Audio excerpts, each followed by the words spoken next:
Hey guys, what's up? My name is Sean Maiden. Today, tara pag-usapan nga natin itong naging mga ibinulgar di umano ni Attorney Glenn Chong, no, during the prayer rally sa Liwasan Bonifacio. Okay. Una ako na kayo guys. Ito yung pinakamalaking problema ko sa mga ganitong accusation. At least dito makikita nyo, very objective talaga ako.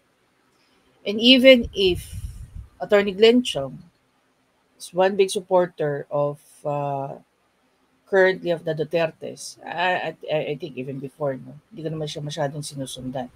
So, naging maingay lang talaga siya para sa akin during panahon ng ng Smartmatic issues. Nakita ko nga rin na nagkaroon na ng reaction dito si Attorney Libayan. So, try natin tingnan yung comment section. Okay? So, dito guys, ayan, 3 days ago, nag-react na nga po si Attorney Libayan. And makikita mo rito, merong about 1,272 comments. Sabi ng isang Mark Campos, nakakawala ng respeto yan si Glenn Chong, parang hindi edukado. Okay. Sabi naman ng isa rito, ayon kay Miss Joy Corporal, kahit ano pang sabihin at paninirang gawin nila, I'm always here to support PBBM. Hindi po kakasuhan si PBBM yan kasi di pa patulan. Okay? Actually, one of the questions that I have in mind, bakit between Maharlika and Attorney Glenn Chong, bakit hindi sila magsampa ng kaso laban dun sa mag-asawa? Well, one, as the sitting president, si PBBM po is merong immunity. Yung immunity ba nasasaklaw kung meron ngang katotohanan itong sinasabi niya na merong election fraud na nangyari? Okay?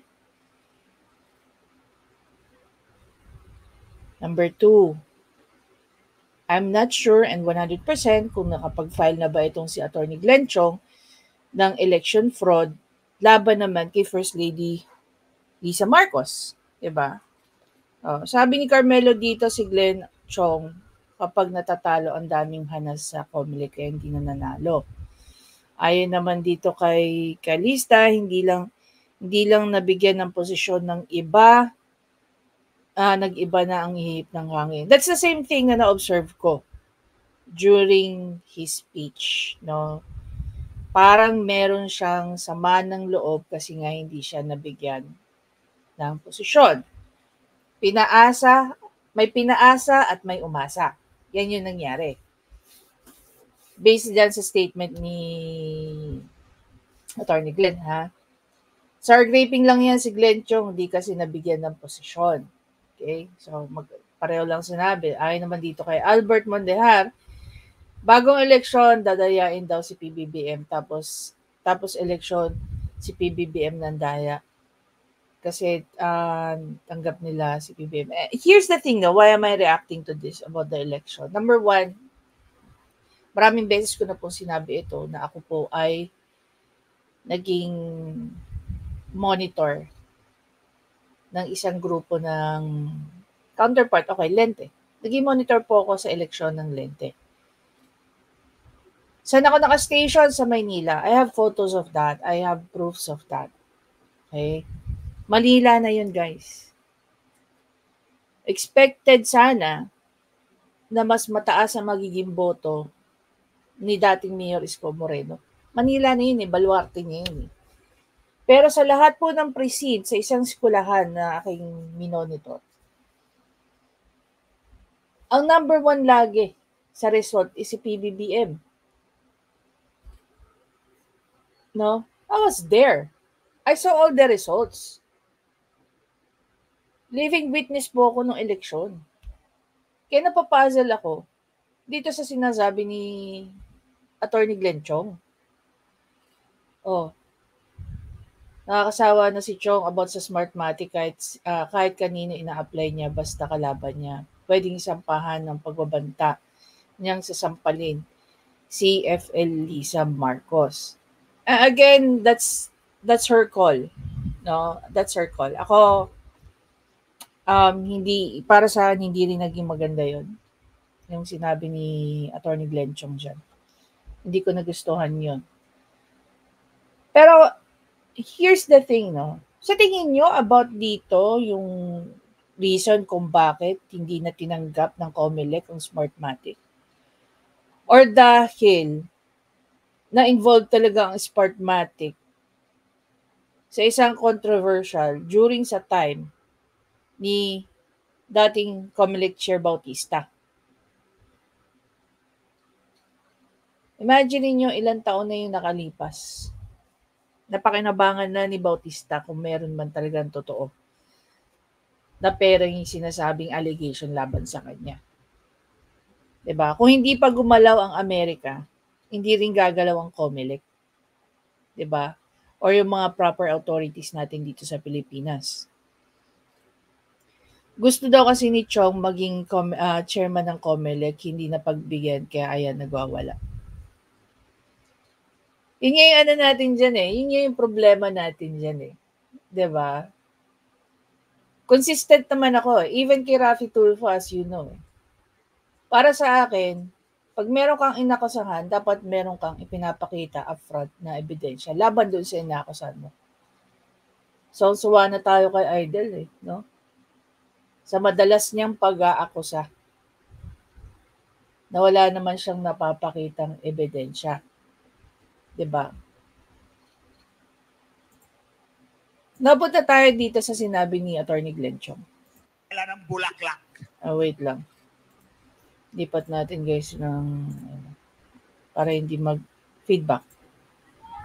Okay lang, walang problema. Nung nag-file na si Bongbong Marcos ng kanyang Certificate of Candidacy, tinawag ako ni Lisa Marcos. Ito ang opening line niya.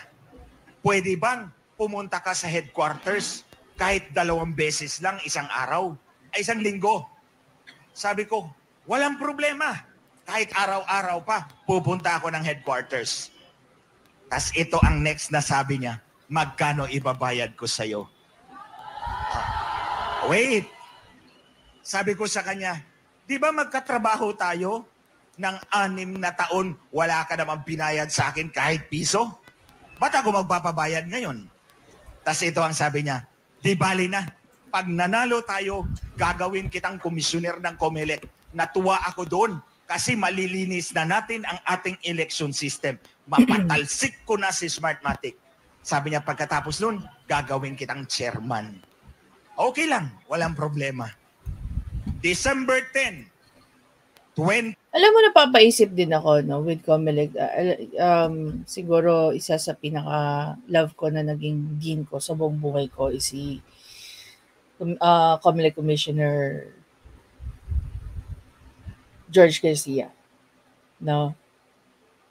Sa ikli ng panahon na nakasama namin siya, kasi nung first year ako sa pamantasan, yun naman yung time na paalis na siya. Very mellow, gentle na abogado, na dean, na professor. 'Di ba? Pero dito kasi sa sinasabi ni Glenn Chong, although panahon pa ni PRRD, nag-apply na. Pagkakaalam ko, nag-apply si COMELEC chair. At COMELEC chair na rin naman siya. COMELEC commissioner naman na siya noong time ni PRRD. So, yung maging COMELEC chair siya, that's a great pride and joy ng mga naging estudyante niya, ng mga nakasama niya, gaya namin, 'di ba? So, well, I don't know. The question is, ipinangako rin ba kay Commissioner or kay COMELEC Chair ang COMELEC chairmanship dyan ng COMELEC? Kasi kay Glenn Chong ipinangako eh. Although, nung time kasi na din namin si COMELEC Chair, ang alam ko, hindi niya na kliyente sila PBBM. No? nakafocus siya nung time na yon kay Isko Moreno. Balik tayo kay Glencho.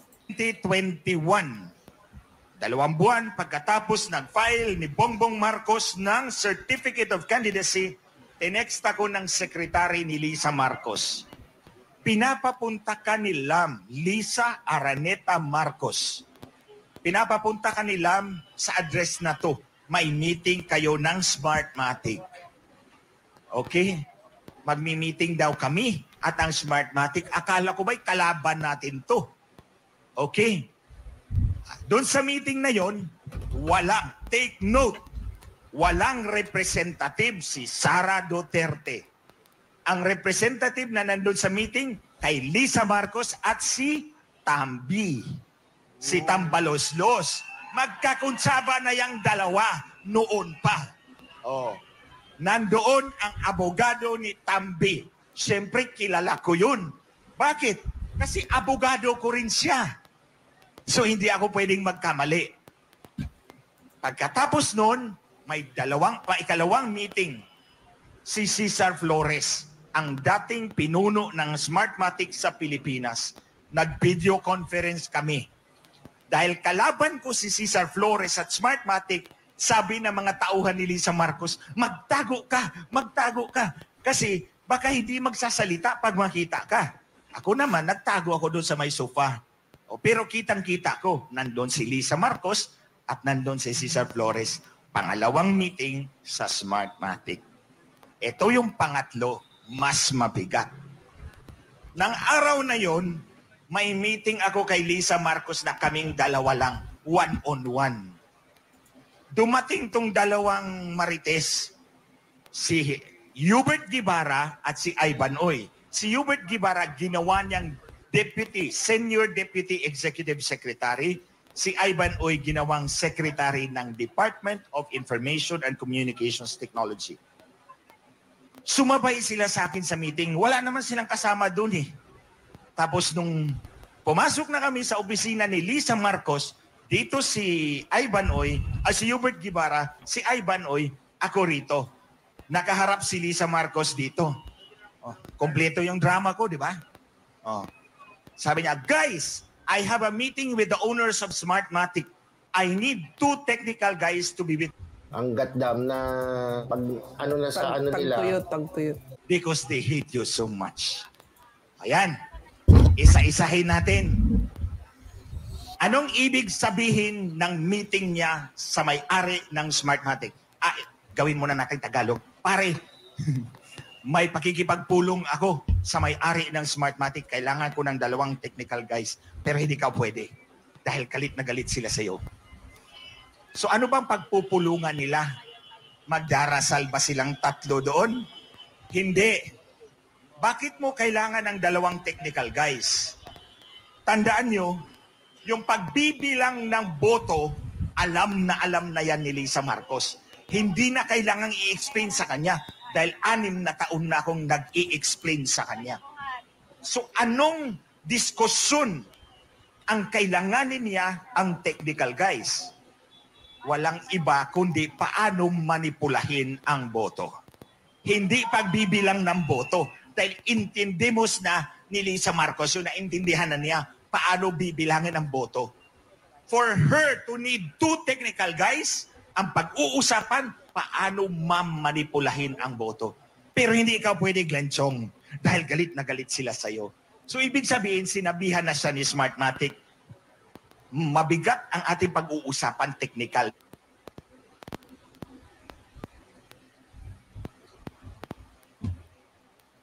Ko nang binenta na ang ulo ko. Parang John the Baptist, pinugot kasi sumayaw si Salome sa harap ni Herodes. So hindi na ako nag-apply. Tumawag ang Malacanang, mag-apply ka na sa Comelec. Tapos 3 beses nila akong binaypas, hindi nila ako pinili. Hindi ako nagreklamo. Dahil alam kong binenta ako. Ito yung part, guys, na sinasabi ko sa inyo. Hindi ko alam kung ano yung pinaka-intention dito ni Attorney Glenchong. And let me just say this, no? I highly respect the man. I have nothing against him. It's just that I have so many questions about his claims, about his statements, Kasi pag binabangga ko siya sa personal kong experience during the election at sa statement ni Leni Robredo na later on, papakita ko sa inyo, what he's saying here doesn't make sense to me. Okay?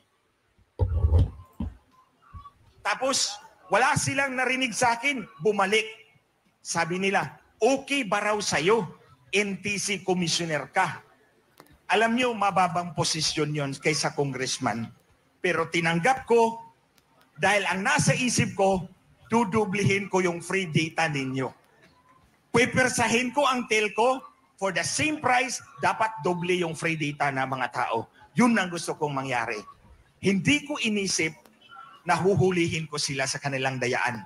Yung pala, nagreklamo si Smartmatic. Pero, noong December 9, 2023, pinirmahan na ni Ngetbo. Bongit kasi ang tawag ni Lisa Marcos sa kanyang asawa. Ngetbo na lang kasi pangit din naman yung dalawa eh. So, pinirmahan ni Ngetbo yung aking appointment as NTC Commissioner. Nagreklamo si Comelec, bakit yan ang pinili ninyo? Pag siya ang komisyoner ng Comelec, hawak niya ang telco. Makikita niya ang pandaraya natin kasi dadaan sa telco yung transmission data. Ayun, binawa yung appointment ko. Tapos, wait, bumalik sila. May instruction kami kay Presidente. Pumili ka ng mga posisyon na bakante para doon ka ilagay. Sabi ko, no. Hindi na ako magpapalaro sa inyo. Tama na. 3 beses nyo na akong binaypas, tapos ngayon, binigyan, binawi. Anong tingin nyo sa akin? Siguro nagkamali si Lisa Marcos. Akala niya, lahat ng Pilipino luluhod sa kanya para magkaroon ng posisyon. Not me! Ang tao, ang bayan, hindi magagabi!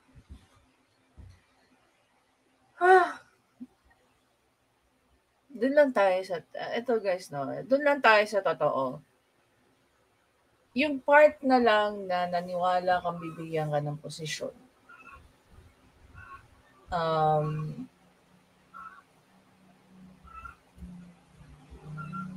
Parang equal na rin yun eh.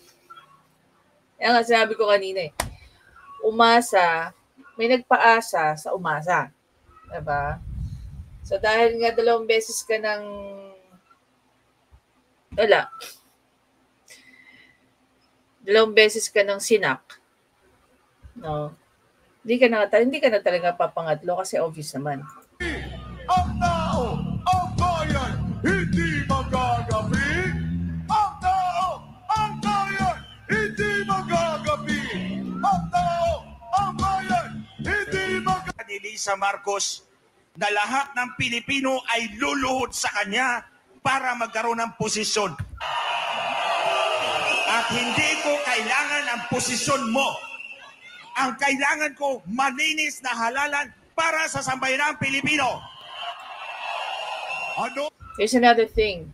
Sabi ni PRRD nung panahon before the election, bibigyan niya daw ang mga Pilipino ng malinis na election. Now, dito sa claim ni Attorney Glenn Chong, sino sa kanilang dalawa ang nagsasabi ng totoo?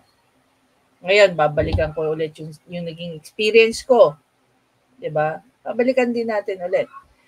Apart from that, meron po tayong tinatawag na Random Manual Audit or RMA.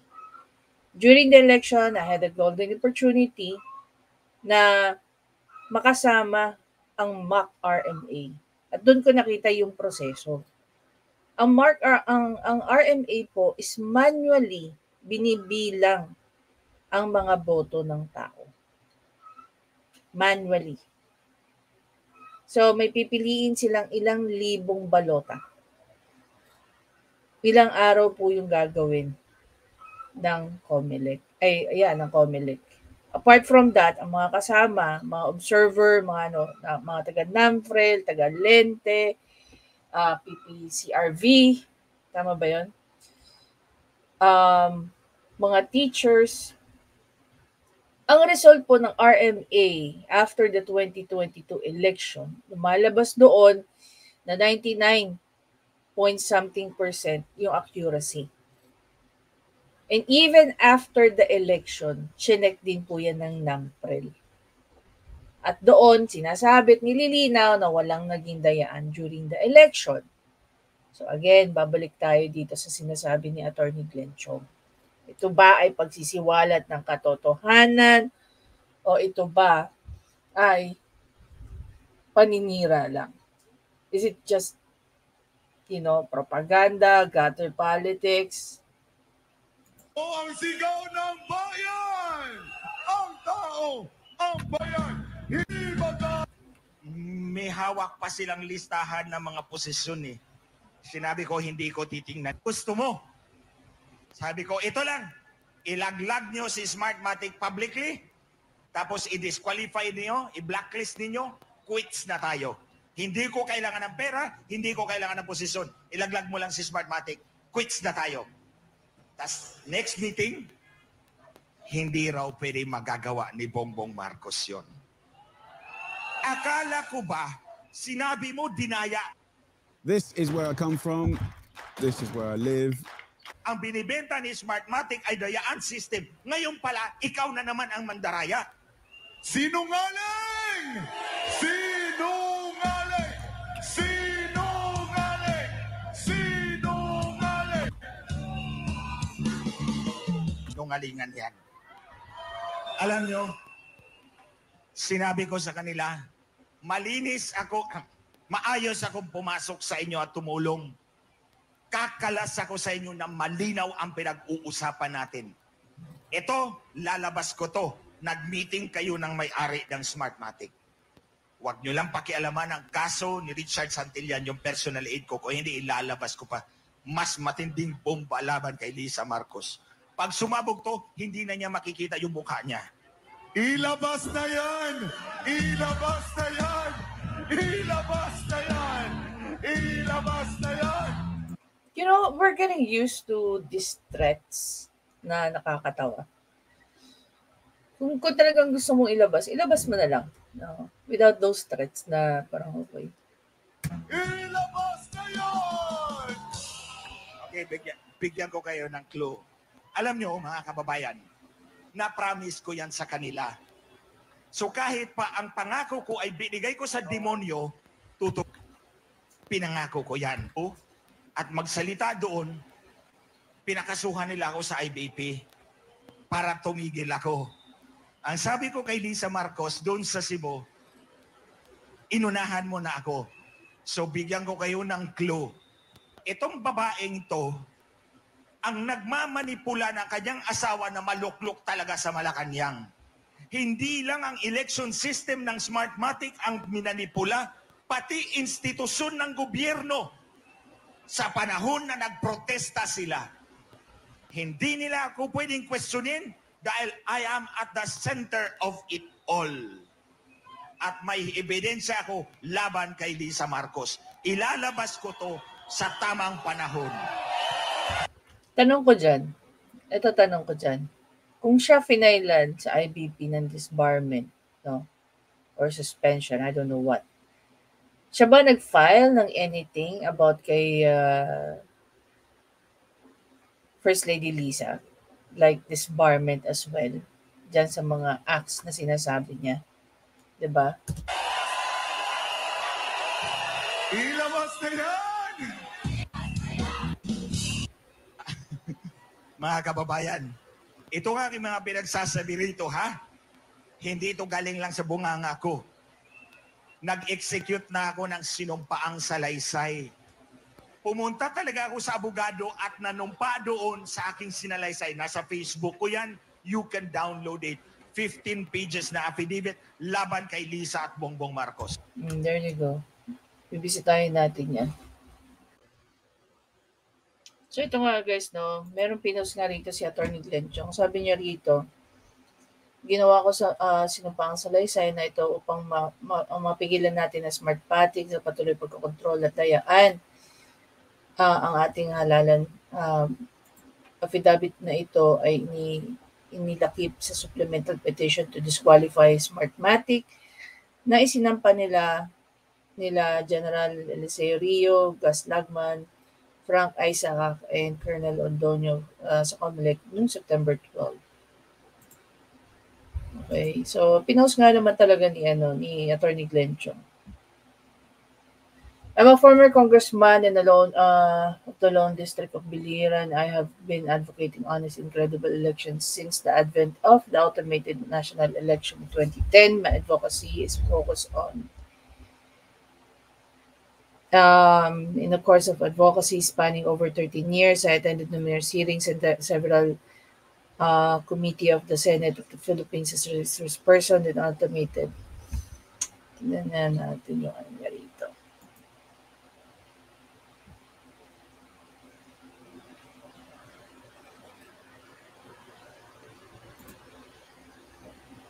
Ayan.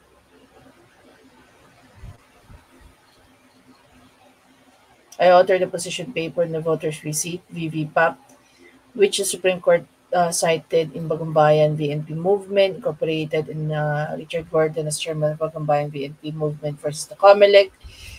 A petition for mandamus seeking to compel COMELEC to issue voter receipts.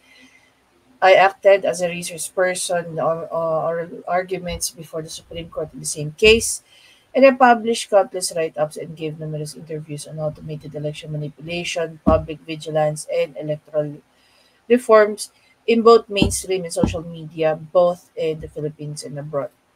In 2016, I was consulted by a political campaign of a presidential candidate in the United States of America on the issues automated election manipulation and Smartmatic. So, hindi ko na siya babasahin. Hindi ko na babasahin lahat ito. Diba? I started my duty at the Marcos campaign headquarters along EDSA Mandaluyong City until it became almost daily towards the end of the campaign period. On December 10, 2021, I received an SMS from the Secretary of Visa requesting me to attend a meeting with Smartmatic. It was Lisa who instructed the Secretary to relay the request to him at okay. In addition to my duty at the Marcos campaign headquarters, I also went to the provinces of Nueva Ecija, Zambales, Laguna, Iloilo, and Guimaras to actively campaign for Bongbong Marcos. In January 2022, upon the request of the Partido Federal ng Pilipinas, I set up Marcos campaign headquarters in Biliran in my family's commercial building. I paid for the utilities and allowances of the volunteers manning it and those campaigning for Bongbong Marcos, and I informed Lisa about this matter and she thanked me. Thank you lang. So, ayan, ang haba nga, no? Ang haba ng kwento rito ni Attorney Glenn Chong.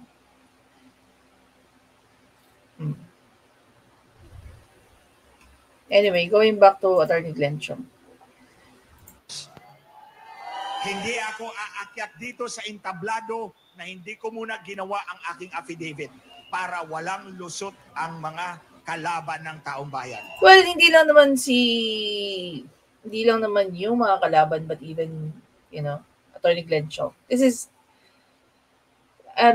a very risky move na ginagawa niya. No?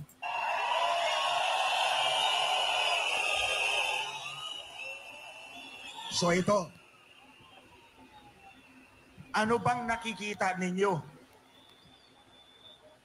na magkaparehong aspeto ng buhay ko sa ilalim ng paninilbihan sa mga Marcos na to at sa kalagayan ni Pastor Kibuloy, ni SMNI, ni Maharlika?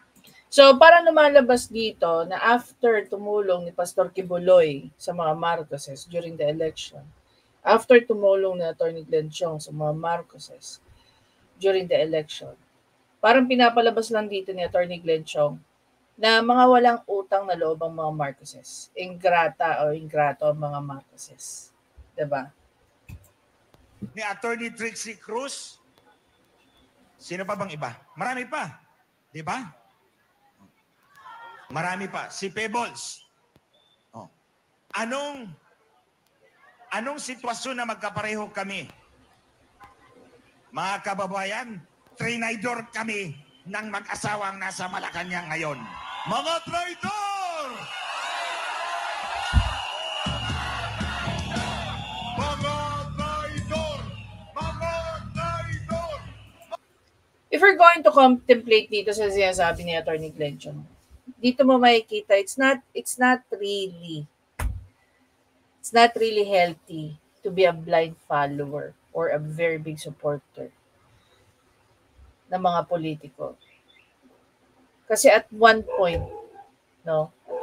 whatever it is na may pinangako sa'yo o may ano sa'yo, sa totoo lang masama yun, bawal yun. Dito sa sinasabi ni Atty. Glenchon, one of the election violation is ang mga ang mga politiko or mga candidates, pag meron silang yung mga pinangako, mga posisyon or whatsoever, pinagbabawal yun. Meron po yung kapalit na penalty under the Omnibus Election Code. Okay? Mga traitor! Mga traitor!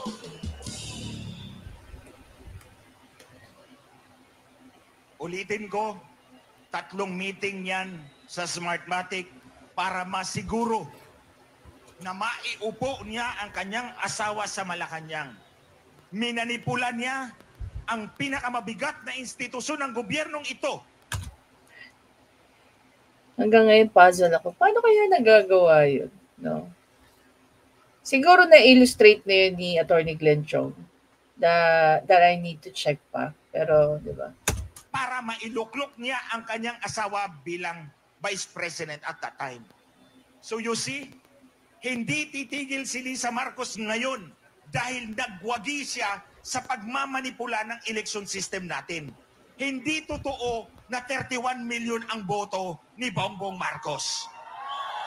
Excuse me. Hindi pala Bongbong Marcos.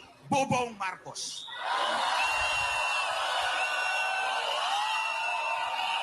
Ulitin ko, hindi totoong 31 million ang boto ni Bobong Marcos. Dinagdagan yan. Tulad ng sinabi ko, sa 3 meeting na yon, walang representative si Sara Duterte. At ayaw ni Lisa Marcos kay Sara Duterte, believe me, nandun ako sa kanyang opisina. This is not the first time that we've heard of this. No? Sinabi na rin niya nung ka-text ni... Nakita naman natin yun sa message ng kausap ni Maharlika. Pinapatotohanan nila na ayaw nga ni F. Elisa kay VP Sara. No. Itong si Atty. Glenchon, he's not the first guy to say that. Ayaw niya kay Sara Duterte. So, sa pagitan ng dalawang mataas na... Anyway, paano kaya i-reconcile ito ni Atty. Glenchon? Sinabi ni dating VP Leni Robredo. Ayon nga dito kay Robredo na in-upload ng Rappler last December 9, 2022. Sa kanya, we did not see evidence of cheating in 2022 elections. Diba? Are you saying very incompetent ang mga na-hire ni VP Leni nung time na pinaimbestigahan niya ang veracity ng result ng election? Sabi nga niya rito, however, the former Vice President says this does not mean cheating did not take place at all. Ang gulo, di ba? We did not see evidence of cheating. Wala kang nakitang ebidensya pero naniniwala ka pa rin na merong cheating. 7 months after the May 9 election, former Vice President Leni Robredo addressed the question that her supporters had been asking since she lost the presidential race for Ferdinand Marcos Jr. Why didn't she file an electoral protest? Speaking at a gathering in New York City on Wednesday, December 7, Robredo said it was because her legal team and a group of IT experts didn't find evidence of cheating. She clarified that this was not to say no cheating took place. It was just that no evidence could be found to substantiate cheating allegations. Okay? Ngayon, since walang makitang ebidensya, can Mama Lenny reach out to Attorney Glenn Chong and discuss his allegation kay FL Liza at saka kay PBBM? Doon lang tayo sa totoo, guys. Gusto natin yung totoo lang. Emil Mariano III, one of the election lawyers who worked for Robredo during the May elections, highlighted this in a tweet on Friday, December 9, complimenting a video of Robredo explaining why her camp did not protest for the election protest. Finally, you heard it straight from the principal. Trust me, we started with a disbelief about the result and we are denying to find something to answer the call for the supporters. But there was none. The numbers checked. See? In her interview with author journalist Roscoe in New York City on December 7, Robredo said, ayan, mabuti po, itanong mo. It's good you asked because I will be given opportunity. I think this already when I spoke in NYU. Right after the election, we formed a team of lawyers and we formed a team of computer experts to look into allegations of cheating. Robredo said that they did not find evidence of cheating. We participated in all third-party audits and that they were conducted and our lawyers and our computer expert did not see anything. Ayaw po namin mag-file ng kaso, napapaasahin lang namin kayo. So, sa claim ni Attorney Glenn Chong versus sa sinasabi ni Mama Lenny, sino ang kapanipaniwala sa dalawa? Diba? Sino kapanipaniwala sa dalawa? Ngayon, if there's really an election fraud, how are we going to file a complaint? No? Starting to FL Liza and then kay PBBM. Pwede ba nating ma-impeach si PBBM sa bagay na to? I don't know. Pwede ba siyang maging grounds? Pwede. No? In relation to public trust. But then again, para sa akin, napakalaki ng question yan eh. It's been like what? It's nearly 3 years since umupo si PBBM. At dahil may idea, may knowledge si Attorney Glenn Chong, hindi ba masasabit ka rin dito, Attorney Glenn Chong?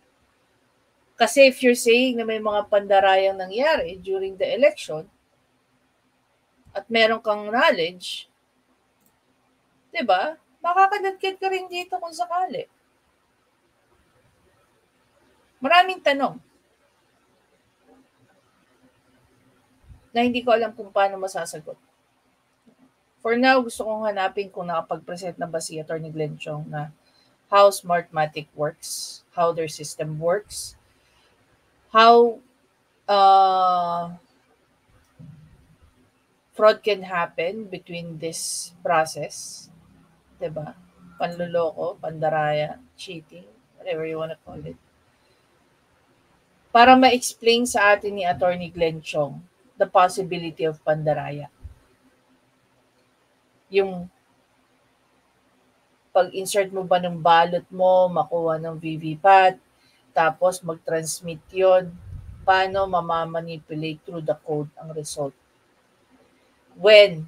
During. Again, if you're talking about the code, parang okay, yung nilabas na resulta galing sa code is pretty much the same sa naging resulta ng RMA. Kasi kung may malaking discrepancy yung dalawa, then most probably we're going to have a problem. Kasi ang manual audit, guys, ang tinitingnan dyan. Take note, ang tinitingnan unang-una dyan is yung balota. Yung balotang sinade mo. Yun po yung bibilangin. Yun po magiging base. Yung VVPAT po yung resibo, secondary na lang yun eh. Pag hindi nagtatali, saka lang namin tinitingnan yung VVPAT. during the mock RMA. Mabusisi po. Kaya nung nagkaroon ako ng opportunity to participate sa election 2022, napakalaking ano po siya para sa akin eh. Paano ba? Napakalaking opportunity po yun. Kasi hindi lang ako natuto, na experience ko pa eh. Diba? Anyway guys, again, maraming salamat sa panonood. Please don't forget to subscribe, like, and comment. Share nyo na rin yung thoughts nyo. Nag-agree din po ba kayo sa sinasabi ko na paano kaya mapapatunayan ito ni Atty. Glenchong na may pandaraya when in fact there are so many questions na nag-raise dyan sa sinabi niya. For me, yung claim ni Mama Lenny makes more sense sa sinasabi dito ni Glenchong.